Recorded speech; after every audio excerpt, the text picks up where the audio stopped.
Amados, eu quero convidá-los ao texto bíblico que se encontra no Evangelho de João, capítulo 2, do versículo 1 ao versículo 11. Caso você esteja com a sua Bíblia, abra em João, capítulo 2, do verso 1 ao verso 11. Ou então, você que está sem Bíblia pode acompanhar a leitura, pois o texto será projetado aqui também na tela. Não sei se vai ser tão fácil de ler. Diz assim o texto bíblico, João, capítulo 2, a partir do versículo 1. No terceiro dia houve um casamento em Caná da Galileia. A mãe de Jesus estava ali. Jesus e seus discípulos também haviam sido convidados para o casamento. Tendo acabado o vinho, a mãe de Jesus lhe disse: eles não têm mais vinho. Respondeu Jesus: que temos nós em comum, mulher? A minha hora ainda não chegou. Sua mãe disse aos serviçais: façam tudo o que ele lhes mandar. Ali perto havia 6 potes de pedra, do tipo usado pelos judeus para as purificações cerimoniais. Em cada pote cabiam entre 80 e 120 litros. Disse Jesus aos serviçais: encham os potes com água.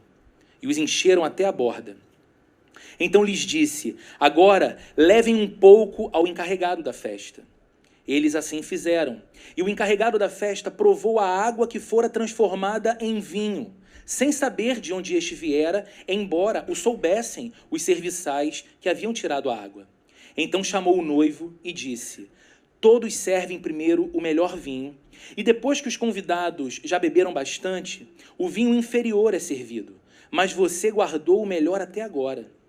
Este sinal miraculoso em Caná da Galileia foi o primeiro que Jesus realizou. Revelou assim a sua glória e os seus discípulos creram nele. Vamos fechar os nossos olhos e vamos orar mais uma vez.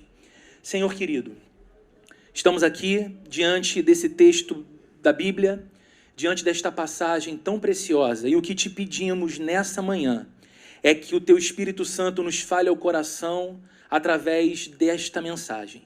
Nós te pedimos por nós e nós te pedimos pelos nossos filhos e filhas nesse auditório aqui próximo de nós, para que eles também sejam instruídos por ti, amados por ti, cuidados por ti, de modo que cresçam no teu caminho, Jesus querido, e que nessa manhã, meus amigos e amigas, os irmãos e as irmãs que vieram a este lugar, saiam daqui levando muito mais do que esperavam ao chegar aqui. Que a tua palavra nos encontre, que o teu Espírito Santo nos fale no íntimo da alma e que saímos daqui muito mais motivados a caminhar ao lado de Jesus Cristo por toda a nossa vida. Em nome de Jesus. Amém e amém. Como que você se sente quando as coisas saem do controle? Qual é a sua reação quando, mesmo planejando, mesmo pensando nos detalhes, as coisas simplesmente saem do seu controle? Aquilo que foi planejado, programado, simplesmente deixa de acontecer, e então você tem de lidar com o inesperado. Aquilo que você planeja não acontece, e então você precisa administrar o imprevisto. O sentimento real de desconforto nessas horas costuma ser horrível. Talvez você concorde com isso. Se preparar, se programar, se planejar, olhar a sua lista e checá-la 30 vezes, e então ir para uma tarefa, ir para um compromisso, ir para um desafio e falar: não falta nada. Eu pensei em tudo. E estando lá, na hora crítica, uma surpresa acontece. Um problema emerge, um imprevisto surge. Geralmente nos sentimos inseguros. Por vezes nos sentimos envergonhados, dependendo daquilo que saia do nosso controle, porque aquilo que a gente perde o controle pode expor a gente de alguma forma aos outros. Muitas vezes, quando isso acontece, nos sentimos perdidos quanto ao que fazer. Não estava no meu radar. Eu não pensei nesse problema como algo que surgiria.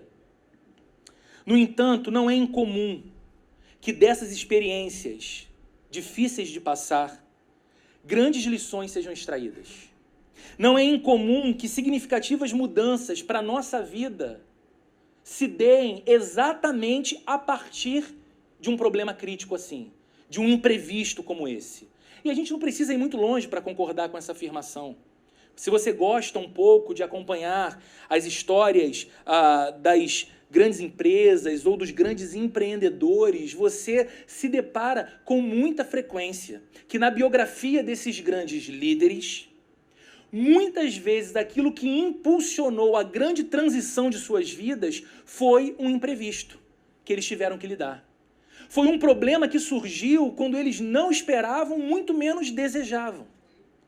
De modo que aquela situação crítica, aquele problema, foi o motivo que fez com que as suas vidas nunca mais fossem as mesmas. Uma luz se acendeu, uma estratégia não pensada antes surgiu e um novo negócio firme, sólido, se deu.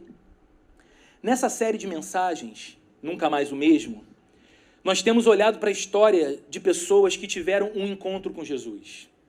Nós temos olhado para a história de homens e mulheres que tiveram um encontro com Jesus nas mais diversas circunstâncias do viver, as mais variadas. E o que eles têm em comum? Após esse encontro, as suas vidas nunca mais foram as mesmas. Hoje, o encontro que nós estamos olhando é o encontro de um casal com Jesus. Um casal de noivos, em sua festa de casamento. Mas nessa festa de casamento, um terrível imprevisto aconteceu. O que acontece aqui? Jesus e os seus discípulos foram convidados para essa grande celebração numa cidade da Galileia chamada Caná.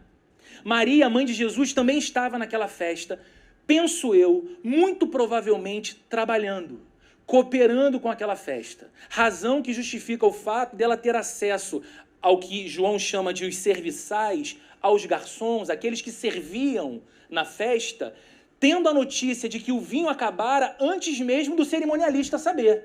É provável que Maria estivesse cuidando dos detalhes daquela festa. E nós precisamos entender o que um casamento era. Porque se nós olharmos para essa história com a mentalidade de casamento que nós temos hoje, no nosso tempo e cultura, a gente vai extrair muito pouco do que esse encontro com Jesus tem a nos ensinar. Nas culturas mais antigas, nas culturas mais tradicionais, a ênfase dada era sempre muito maior à família e à comunidade do que ao indivíduo. Isso é muito diferente da nossa época, não é? Hoje nós somos filhos de uma geração mais egoísta, mais individualista. Nós estamos sempre pensando em nosso próprio projeto de carreira, em nosso próprio plano individual de felicidade e queremos que as pessoas se ajustem ao nosso padrão, ao nosso modelo individualista de felicidade. No passado, na Palestina do primeiro século, nos dias de Jesus, a cultura prevalecente lá era o contrário disso. Dava-se muito mais ênfase à família e à comunidade. Nessas culturas, o sentido da vida de alguém estava menos em sua realização pessoal, como um profissional, por exemplo, como quanto de dinheiro ele conseguia acumular durante a sua vida, e estava muito mais em esse homem se tornar um ótimo marido, a mulher se tornar uma ótima esposa, um bom filho, uma boa filha, um pai ou uma mãe maravilhosos. Por causa disso, o propósito do casamento naquele tempo não era apenas a felicidade de dois indivíduos. Não. Eu sei que a gente pensa muito fortemente nisso hoje, mas nos dias de Jesus, o propósito do casamento era a união de uma comunidade. Duas famílias se uniam, uma nova geração tinha início. Os filhos que viriam daquela relação, os netos que viriam daquela descendência. Em outras palavras, um casamento tinha a ver com toda a sociedade. Não apenas com seus parentes mais próximos, não apenas com o noivo e uma noiva. Nos dias de Jesus, nós nunca veríamos um mini wedding acontecendo. Sabe aqueles casamentos que o pessoal gosta de fazer agora na beira da praia, com 5 cadeiras de um lado, 5 cadeiras para o outro. Essa é a quantidade de convidados. Não tem mais do que isso. Não, o casamento naqueles dias envolvia a comunidade toda. Porque quanto maiores as famílias de uma cidade eram, quanto mais fortes as famílias de uma cidade eram, quanto mais numerosas as famílias de uma cidade eram, melhor seria a economia daquela cidade. Melhor seria a segurança militar daquela cidade. maior seria a prosperidade para todos naquela cidade. Você tinha mais mão de obra de trabalho, você tinha mais produção. Isso tudo significava que os casamentos e as festas de casamento tinham uma importância muito maior do que hoje em nossa cultura. Eu sei que hoje é possível que uma família gaste uma fortuna com uma festa de 5 horas. Sabemos disso. Uma grande festa, uma grande celebração. Mas nos dias de Jesus, o investimento era ainda maior e o tempo era ainda muito maior. Cada evento representava uma festividade pública para a cidade inteira daquele casal, porque o casamento tinha a ver mais com a comunidade do que com apenas o casal. Ao mesmo tempo em que era muito importante para a cidade, para a sociedade, para a comunidade, o casamento era também o evento mais importante da vida do noivo e da noiva. Porque pare para pensar no senso de importância em você assumir diante da sua sociedade que está tornando-se responsável pelo início de uma nova geração, de uma nova família que vai cooperar para o bem comum daquela comunidade toda. Por causa dessa grande importância, as festas de casamento na cultura dos dias de Jesus costumavam durar cerca de 1 semana. Imagina o investimento? 1 semana de festa. Imagina o cerimonialista, como ficava. O pessoal trabalhando, devia ter turno de garçom para atender a essa demanda festiva tão enorme. Esse é o pano de fundo para entendermos por que eu disse no começo que esse encontro com Jesus se deu em meio a um terrível imprevisto. Porque olha o que diz o verso 3. Aqui está o problema. Tendo acabado o vinho, a mãe de Jesus lhe disse, eles não têm mais vinho. Talvez no segundo, no máximo no terceiro dia da festa, que tinha que durar 1 semana, a família ficou sem vinho. E você pode perguntar para mim, Roberto, mas que raio de família é essa que dava essa importância toda para vinho? Não tinha um coquetelzinho de frutas, um guaraná, né, um suquinho, para servir ali e amenizar a ausência do vinho? A questão é que o vinho era o elemento mais importante, culturalmente falando, em qualquer celebração judaica. Não ter mais vinho basicamente significava o fim da festa. E esse fim da festa não era apenas uma quebra de etiqueta. Olha, desculpa, gente, eu peço que vocês então se retirem, porque o vinho acabou, então a gente vai encerrar as festividades mais cedo. Não, não era uma quebra de etiqueta, era uma catástrofe social. Imagina a cidade toda envolvida, a cidade toda aguardando aquela celebração, a cidade toda festejando com aquelas famílias. Isso era também uma catástrofe psicológica. Em especial numa cultura pautada em honra e vergonha. Imagine quão profunda pode ser a humilhação se você envergonhar toda a sua família numa cultura pautada em honra e vergonha. Se tudo vai bem naquela festa, a família toda é honrada. Que festa maravilhosa, que celebração linda, que união preciosa desse casal, dessa nova família surgindo. Mas se tudo vai mal, o constrangimento e a vergonha de toda a família eram enormes. E a chave para entendermos o que esse texto tem a nos ensinar hoje está no último versículo que nós lemos, o versículo 11. Eu peço que você veja ele mais uma vez. Diz assim, João diz, este sinal miraculoso em Caná da Galileia foi o primeiro que Jesus realizou. Revelou assim a sua glória e os seus discípulos creram nele. É interessante porque comumente nós dizemos assim, o primeiro milagre realizado por Jesus aconteceu numa festa de casamento. Ele transformou água em vinho. Mas João não diz que Jesus simplesmente fez um milagre. João diz que este foi o primeiro sinal miraculoso de Jesus. O sinal é um símbolo. O sinal é significante sempre de outra coisa. O sinal está sempre falando de algo além do próprio ocorrido. Jesus não precisava exercer o seu poder nessa situação, mas foi o que ele fez. Esse foi o primeiro sinal por meio do qual ele manifestou a sua glória. O que isso significa? Este foi o primeiro sinal que ele deu às pessoas de qual era a sua verdadeira identidade, quem ele era. Agora, é interessante porque não tem ninguém morrendo. Não tem ninguém gravemente doente. Não tem ninguém terrivelmente afligido por uma opressão espiritual, para que Jesus então manifestasse o seu poder e todos vissem e crescem nele, dizendo: uau, quem é esse mestre? Quem é esse grande líder? Quem é esse grande homem? Ele acabou de ressuscitar um morto, ele curou um doente. Não. Jesus escolhe como primeiro sinal para revelar às pessoas quem ele era, transformar água em vinho para que uma festa tivesse continuidade. Por quê? A sua primeira manifestação de poder. Por quê? O seu primeiro milagre é produzir vinho abundante. Você leu o texto comigo, eram 6 potes de pedra. Esses potes armazenavam de 80 a 120 litros. Eles foram preenchidos até a borda e todos eles foram transformados. A água foi transformada em vinho.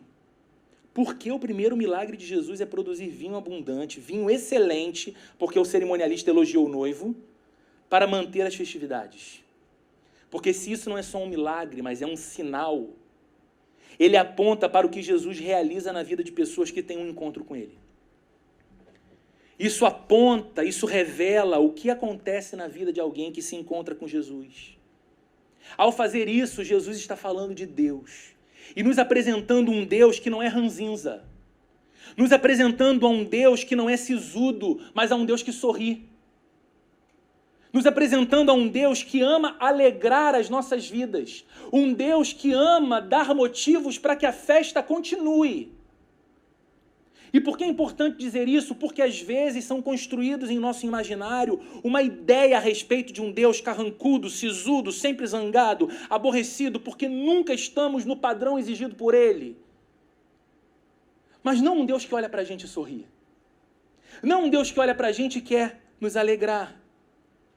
Isso é tão real em Deus que a Bíblia chega ao ponto de dizer que quando alguém se rende de coração ao Evangelho de Jesus, quando na vida de um homem e de uma mulher acontece o que aconteceu na vida deste homem e desta mulher, que hoje nós batizamos aqui, a Bíblia diz que existe uma festa nos céus. Festa. Celebração. Os anjos cantam diante de Deus, de alegria, porque um homem e uma mulher desconectados de Deus voltaram seus corações para Deus e agora vivem com Ele. Este sinal realizado por Jesus nos fala como que Jesus é alegre. E aquilo que Ele promove em nossas vidas produz em nós indizível alegria, indizível felicidade. Mas esse texto nos ensina que a razão dessa alegria repousa num único fato. A razão da alegria da festa ter continuado, a razão da alegria no coração daqueles noivos em Caná da Galileia, foi uma coisa só: o fato de Jesus estar presente naquela festa. Porque pare para pensar comigo. Se Jesus não estivesse presente na festa, o que aconteceria? A vida transcorreria. Nós sabemos que a vida sempre segue o seu curso, mas ela transcorreria restrita ao plano A. Não teria lugar para alternativas. Qual era o plano A dos noivos? Qual era o plano A de suas famílias? Uma grande festa. Uma semana de celebração, livre de transtornos, livre de surpresas. Acontece que eles não se deram conta de uma coisa, que às vezes nós também não damos conta. A vida não sossega. E por mais que os evitemos, os problemas surgem de onde não imaginamos. E quando surgem, os problemas nos deixam expostos às nossas impossibilidades. Sabe o que geralmente um problema surpresa diz para mim e para você? Ele diz o seguinte: agora já era. Você não consegue solucionar isso. Você chegou no seu limite. Isso agora é impossível para você. Colha as consequências de digerir esse grande problema. Assuma essa vergonha. Cubra-se com essa dor circunstancial. A lei da impossibilidade só pode ser vencida pelo milagre. Impossível é um assunto de Deus, não da gente. A gente só se verga ao impossível. A gente só se rende àquilo que se apresenta a nós como impossível. Deus não. E o milagre só aconteceu porque Jesus estava presente ali. Outras alternativas surgiram, vindas do céu, para a vida daquela família. Se Jesus não estivesse presente na festa, a festa teria acabado mais cedo. Mas não era apenas um fim mais cedo. Era também o encerramento de uma festa em tom de frustração, de profunda vergonha. E a gente entende, então, olhando para esse texto, que a presença de Jesus ali foi o que tornou a festa especial. Por que, Roberto? A presença de Jesus ali foi o que tornou aquela festa especial. Porque a gente aprende, olhando para essa história, que onde Jesus está, tudo pode recomeçar. Tudo pode recomeçar. A festa estava encerrada. Ainda que o mestre de cerimônia não o soubesse, ele seria informado do fim do vinho. Ainda que os convidados não soubessem, eles perceberiam a ausência do vinho, e era o fim vexatório da festa de casamento. Mas porque Jesus estava naquela festa. E porque onde Jesus se faz presente, tudo pode recomeçar. Onde Jesus está, é a vida e não a morte que passa a dar a palavra final. E sabe de uma coisa? Que isso nos ensina? Que bom que Jesus aceita convites para ir a casamentos. E não, eu não estou dizendo que Jesus aceita convites para ir a casamentos que vão ser celebrados em alguns meses. Que bom que Jesus aceita convite para ir a casamentos que já foram celebrados há 3 anos, há 7 anos, há 15 anos, há 40 anos. Ele vai e a alegria daquela festa, a alegria daquele casamento é retomada. Porque a sua presença ali faz isso. Mas é mais do que apenas casamento. Que bom que Jesus aceita convites para entrar em histórias de vidas. Que bom que Jesus não é indiferente a pessoas que olham para si e percebem-se quebradas por dentro, fragmentadas emocionalmente. E então, quase que como último suspiro, dizem: Jesus, entra na minha história. Se tudo isso que é relatado a teu respeito na Bíblia é uma verdade, não apenas refém de um tempo, mas uma verdade para hoje, se aquilo que aconteceu na festa de casamento em Caná da Galileia pode acontecer dentro da minha casa hoje, por favor, entre em minha história. E sabe o que ele faz? Ele entra. Ele vai e reconstrói essas histórias com graça, com amor, devolvendo sorriso, devolvendo esperança, trazendo reconciliação. Se Jesus não estivesse presente na festa, ele não poderia manifestar quão fascinantemente cheio de graça ele é. Não existe ser mais gracioso que Jesus, meu amigo. Não existe. Ainda não era o tempo dele se expor ao povo. Ainda não era o tempo, certamente, de Maria, sua mãe, ver o seu sacrifício explicado de modo tão nítido diante dos seus olhos. O próprio verso 4 traz isso para a gente. Quando Maria vai a Jesus e diz: olha, eles não têm mais vinho. Qual é a resposta que Jesus dá? Respondeu-lhe Jesus: que temos nós em comum, mulher? Tem gente que pensa que essa resposta de Jesus foi super áspera para sua mãe. Quase que uma bronca. Mas não. Quando você se volta para o texto original, você vê que é uma frase respeitosa. O mulher aqui é como se fosse senhora. Ele está dizendo o seguinte: qual é o alinhamento que nós temos sobre isso que você está dizendo aqui, mãe? Ainda não é chegada a minha hora. E não era apenas a hora de manifestar que ele era alguém poderoso. Porque Jesus sabia que no instante em que ele realizasse o seu primeiro milagre, ele estaria dando também o primeiro passo na direção do seu sacrifício por nós, da sua cruz. O milagre deixaria em evidência a sua divindade. Aqueles potes de pedra que estavam naquela casa, que João diz que eram usados para rituais de purificação, seriam ali usados por Jesus e apontariam para o fato de que é Ele, Jesus, quem realmente torna os homens limpos diante de Deus. Porque você pode fazer um rito religioso, você pode se lavar com uma água, num pote de pedra sagrado da sua religião, mas no instante seguinte você estará sujo de novo, porque a sujeira não é externa, ela é interna. Quando Jesus se vale de um elemento sagrado de sua cultura e sua religião e diz: encham com água, e ali eu transformarei todas as coisas, ele está dizendo e apontando quem é o verdadeiro responsável, o único que pode, de fato, nos tornar puros aos olhos de Deus. Puros de dentro para fora. O vinho, gente, logo mais adiante se tornaria o próprio símbolo do sangue de Jesus. Não é isso que a gente faz todos os meses quando celebramos a ceia? O vinho se tornaria o próprio símbolo do seu sangue sendo derramado para o perdão dos nossos pecados. É por isso que Jesus está dizendo: mãe, a minha hora não chegou. Eu tenho tempo de ministério ainda, eu preciso cumprir algumas coisas ainda. Mas Jesus levou em conta a angústia dos noivos. Jesus levou em conta a tristeza dos pais daqueles noivos. Jesus levou em conta o peso da vergonha que aquilo causaria naquelas famílias. E ele agiu.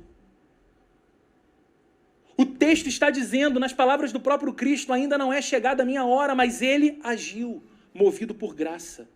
Ele se manifestou. E por que ele se manifestou? Porque ele estava presente na festa.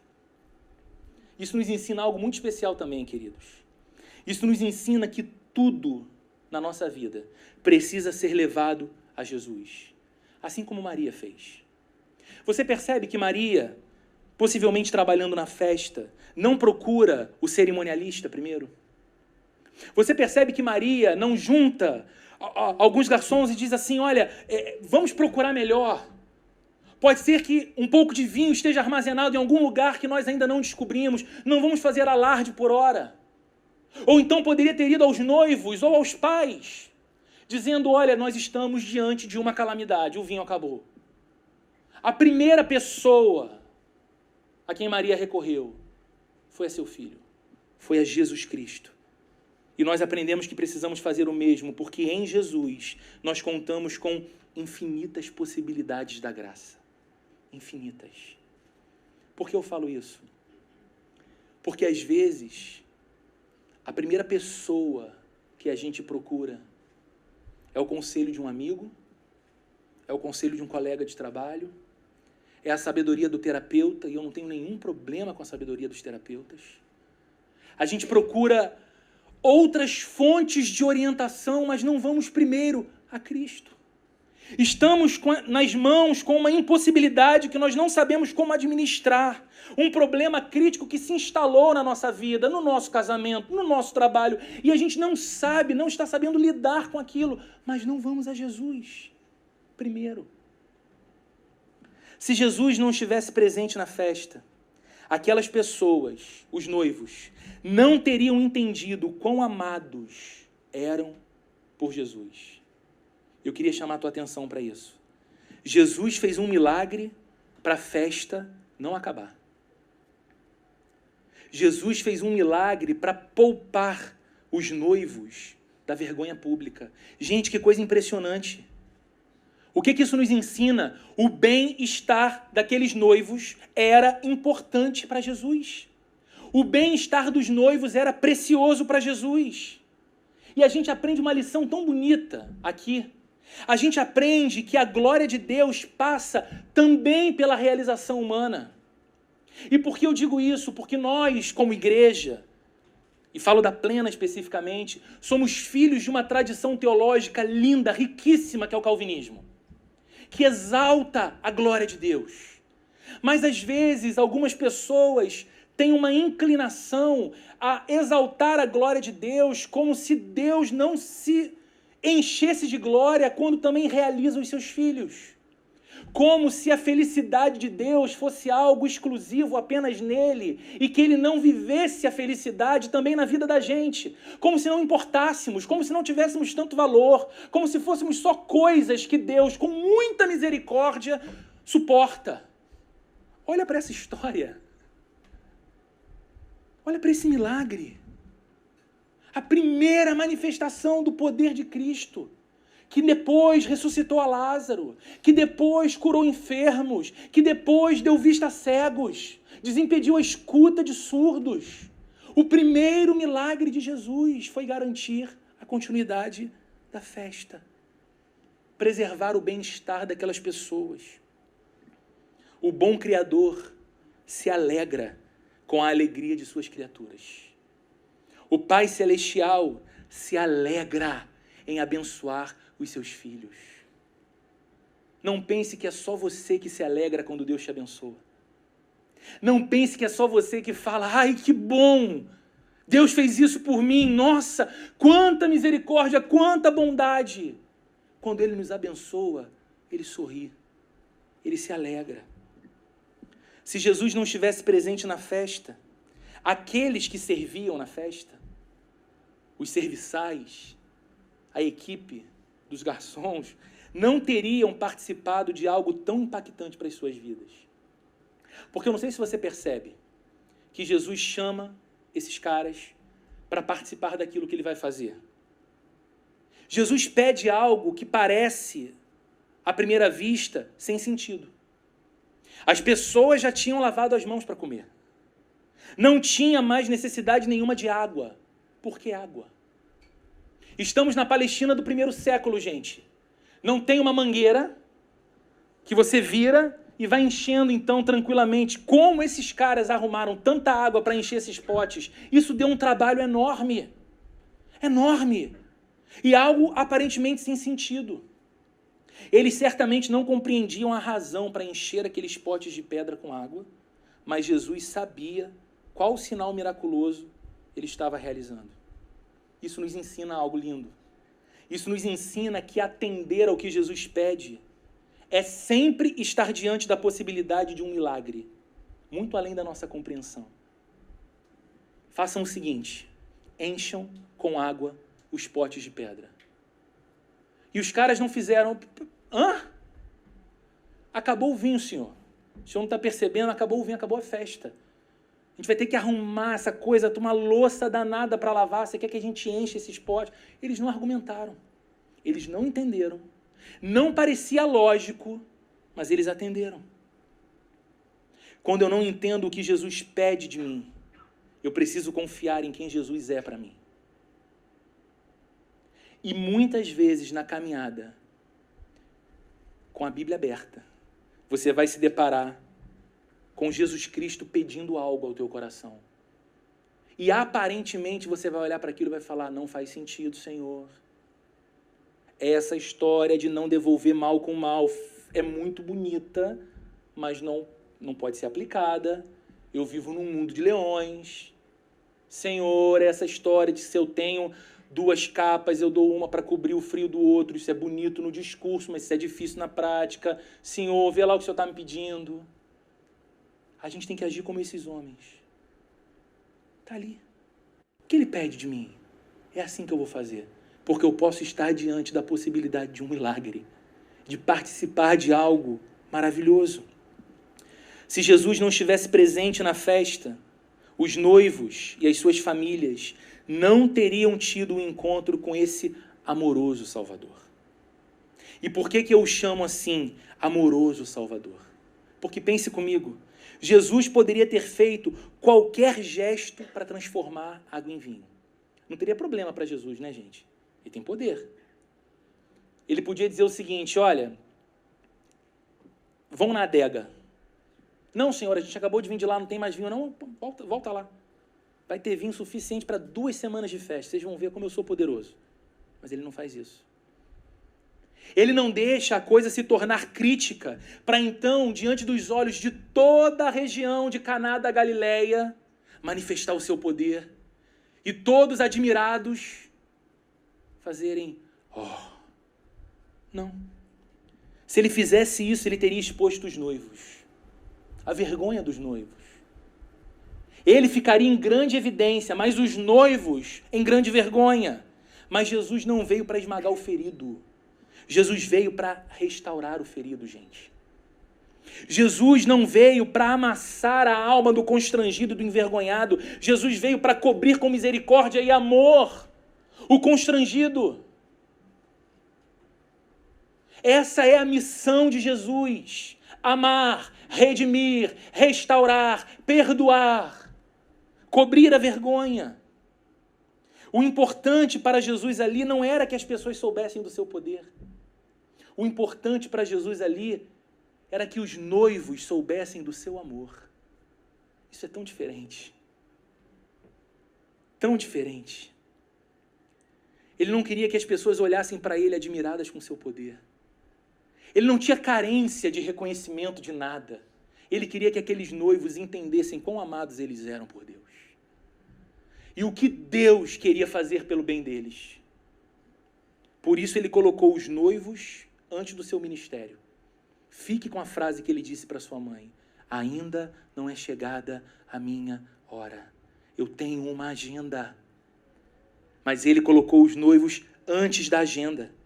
Ele estava ali para beneficiar os noivos, não para se beneficiar da situação e da carência deles. E nós aprendemos com isso, queridos, uma dupla lição. Uma dupla lição. Em primeiro lugar, em Jesus, nós temos um Salvador que se compadece de nós com amor. Em Jesus, nós temos um Salvador que se compadece de nós com amor, e essa é a razão pela qual podemos nos aproximar dele com confiança, em busca de misericórdia e de graça. Há uma carta na Bíblia, escrita aos Hebreus. Nessa carta, o autor diz numa passagem o seguinte: nós temos um sumo sacerdote nos céus, que é capaz de se compadecer das nossas fraquezas. E então ele diz: por causa disso, ou por causa dele, aproximemo-nos com confiança diante do trono da graça de Deus, a fim de encontrarmos misericórdia, graça, amor para o dia da dificuldade. Jesus é esse Salvador amoroso de quem nós podemos nos aproximar. Mas há uma segunda lição. Nós aprendemos com essa passagem que assim deve ser a vida dos seguidores de Jesus também. O que Jesus fez? Ele fez de tudo para cobrir a vergonha dos noivos. O que Jesus fez? Ele fez de tudo para salvar a reputação dos noivos. O que Jesus fez? Ele fez de tudo para mostrar o seu amor aos noivos. O que gente que diz que segue a Jesus na vida deve fazer? Gente que segue a Jesus na vida precisa fazer tudo para salvar, para curar, para abençoar e para proteger o outro. Você já viu gente que se aproxima de você para falar de alguém, mas quando se aproxima de você para falar de alguém, o tom que fala é aparentemente um tom de cuidado. Então diz assim: rapaz, você está sabendo de fulano? E aí o outro, curioso que só, vai dizer assim: não, o que houve? E aí ele abre o baú. Rapaz, ele está passando por um problema, uma situação, uma vergonha. E o outro fica: é mesmo? Estou compartilhando contigo assim para... Será que tem alguma coisa para a gente fazer? Não vai fazer nada. É só fofoca. É só para descobrir o outro. É só para expor a vergonha do outro. Olha o que a gente aprende com Jesus, gente. Ele não esperou a vergonha se tornar pública. Ele agiu antes. Nós sabemos desta história porque João, um discípulo de Jesus, escreveu sobre ela. Os convidados daquele casamento não o souberam naquele instante. Se Jesus não estivesse presente na festa, nós não seríamos apresentados à mais perfeita ilustração sobre a relação que ele deseja ter conosco. Eu estou caminhando para a conclusão aqui. Se Jesus não estivesse ali, fazendo o seu primeiro milagre numa festa de casamento, a gente não ia entender, a gente não ia perceber a mais bonita ilustração a respeito da relação que Jesus quer ter com você e comigo. Ele realizou o seu primeiro milagre numa festa de casamento, porque é exatamente um casamento que nós teremos com Cristo por toda a eternidade.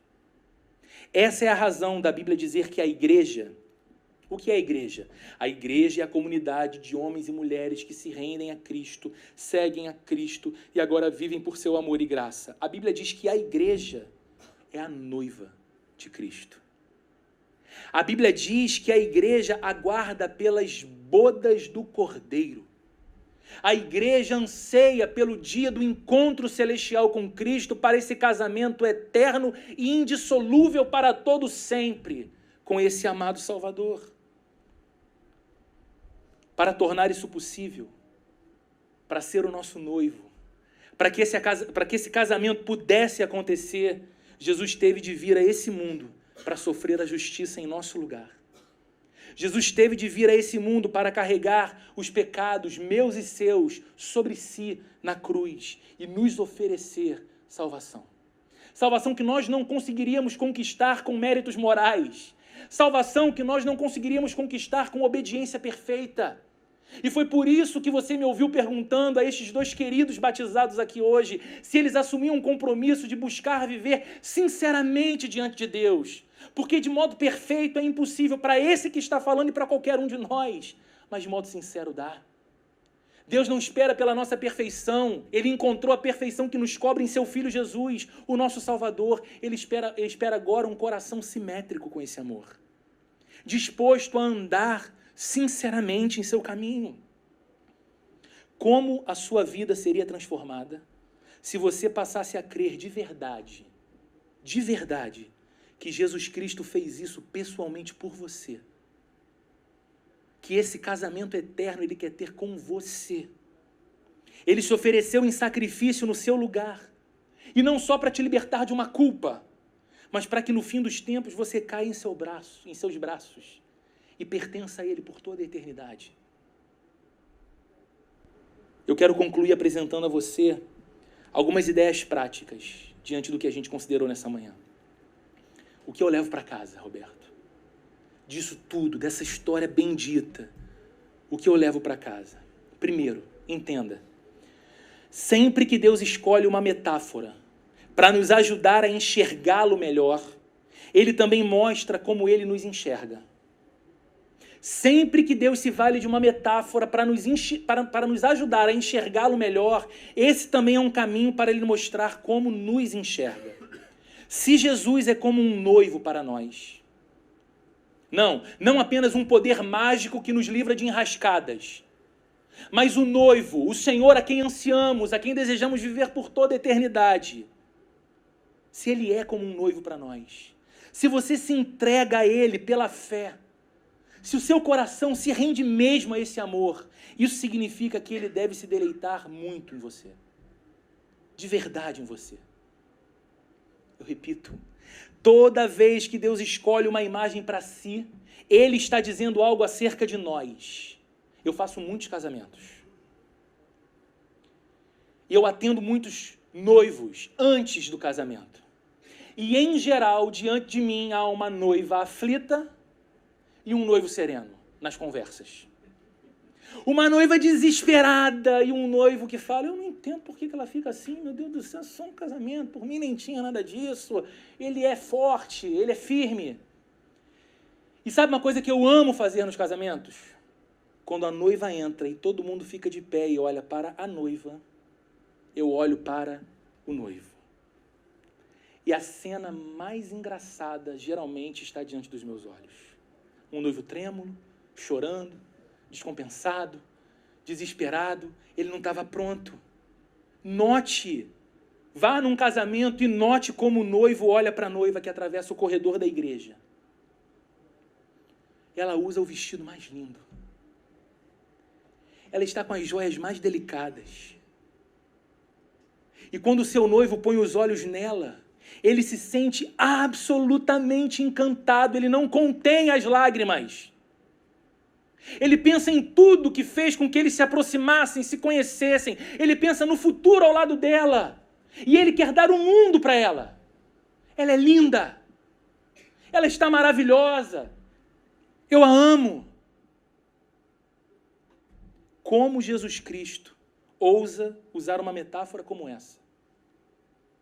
Como Jesus Cristo ousa usar uma metáfora evocando uma experiência humana tão poderosa para nós? Será que é porque é assim que Ele ama você? Será que é porque é assim que Ele olha para você? E você pode dizer, não, Jesus, eu não estou com a melhor roupa, eu não estou com os melhores enfeites, eu não apresento a melhor vida moral. Não, Jesus, eu não sou uma noiva encantadora aos teus olhos. Mas Ele olha para você E ele sabe que a responsabilidade de enfeitá-la, adorná-la, santificar você é dele. Você não vai conseguir sozinho, você não vai conseguir sozinha. E ele olha com profundo amor. Como a sua vida pode ser diferente a partir de hoje? Como a sua vida pode ser diferente a partir dessa manhã, se você viver minuto a minuto o tempo que te resta, na consciência existencial dessa verdade? Eu sou amado por Jesus Cristo. Eu sou amada por Jesus Cristo.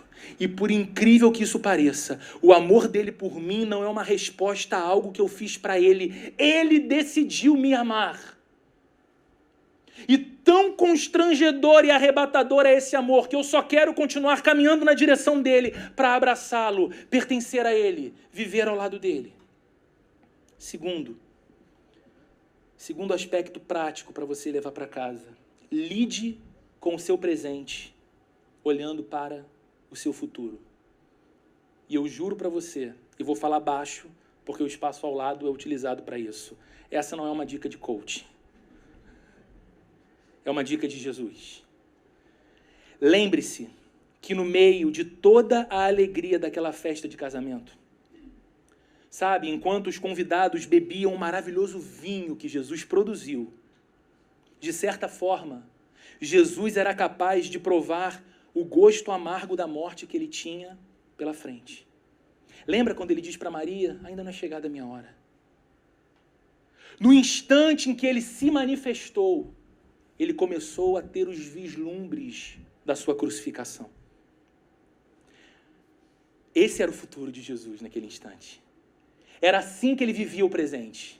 Ele vivia o seu presente no meio da alegria, esperando pela dor que o aguardava. Mas nós não precisamos fazer a mesma coisa. Não precisamos. Porque Jesus se colocou no meio de toda a alegria da festa do casamento e sorveu a dor que se aproximava, para que hoje você e eu, os que cremos nele, possamos nos colocar no meio de toda a dor que o mundo nos impõe, mas sorver a alegria que se aproxima. A gente olha para o futuro de modo diferente. Cristo olhava para o seu futuro esperando pela morte que nos aproximaria dele para todo sempre. Nós olhamos para o nosso futuro, mesmo quando o nosso presente não é de festa nem de celebração, mas de dor, de tristeza, de agonia, de administrar impossibilidades. Mas nós nos alegramos porque olhamos para esse bendito casamento que há de acontecer, e o futuro nos dá um cenário lindo. O futuro nos alegra. É possível encontrarmos grande estabilidade devido à alegria que se aproxima. As bodas do Cordeiro, o casamento com Jesus. Toda vez que você participa da ceia do Senhor, que nós vamos fazer aqui no próximo domingo, você saboreia uma prévia dessa festa linda e incrível. Que você tem comunhão bendita e eterna com Cristo. Mesmo que nesse exato momento você se encontre em meio à dor, você pode beber da alegria que se aproxima. Você pode sorver da alegria. Só existe um amor. Só existe uma festa. Só existe uma coisa capaz de realmente dar ao seu coração tudo que seu coração necessita. E acredite, tudo isso está à sua espera. Tudo isso se realiza, tudo isso é consumado plenamente nesse encontro real com Jesus Cristo.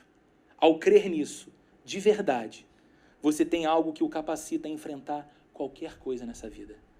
Qualquer coisa. Você tem Cristo. Por fim, não se esqueça, tudo isso acontece. E tudo isso está realmente à sua disposição quando Jesus está presente na festa. Quando Jesus está presente na casa. Quando Jesus está presente no casamento. Quando Jesus está presente na educação dos filhos. Quando Jesus está presente na maneira como fazemos negócio, como ganhamos dinheiro, como gastamos dinheiro. Quando Jesus está presente nos pensamentos. Enchendo os nossos pensamentos com as coisas que são do alto. Tudo isso acontece quando Jesus está presente no coração. Quando Cristo é o Senhor da nossa vida. Então eu queria me dirigir a você que caminha com Jesus há tanto tempo, mas que tem sentido muito mais gosto amargo das tristezas do que a alegria que te aguarda. Eu queria que você lembrasse que talvez o que esteja faltando é recorrer mais a Jesus, é ter mais a certeza de que Ele está presente. Não porque Ele é onipresente, está de fato em qualquer lugar vendo todas as coisas, mas porque Ele tem a presença desejada por você em casa, no trabalho, em tudo que você faz. Pode ser que a presença de Jesus constranja você em algumas coisas, mas se Jesus não pode estar ali naquele lugar e naquela coisa que você faz, é sinal de que você não deveria estar ali, naquele lugar, nem fazendo aquela coisa. Isso é uma paz para o teu coração. Você já encontrou uma direção para dar um rumo na sua vida. Mas eu quero também falar para você, que veio aqui nessa manhã, com teu coração alegre, para participar talvez da alegria desse momento, mas que nunca, do fundo do teu coração, fez de fato esse convite para Cristo. Eu queria desafiar você. Um desafio que não te expõe. Você não tem que levantar a mão, falar nada, vir na frente, nada disso. Mas todos nós vamos orar. Eu queria que, no momento da oração, você fizesse um desafio no teu coração com Deus.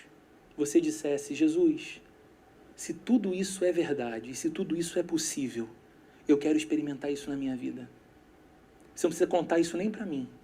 Apenas abra-se sinceramente para Jesus. Sabe qual é a minha certeza? Em muito pouco tempo, eu vou ter a enorme alegria, e essa igreja vai ter a enorme alegria de presenciar o seu batismo também.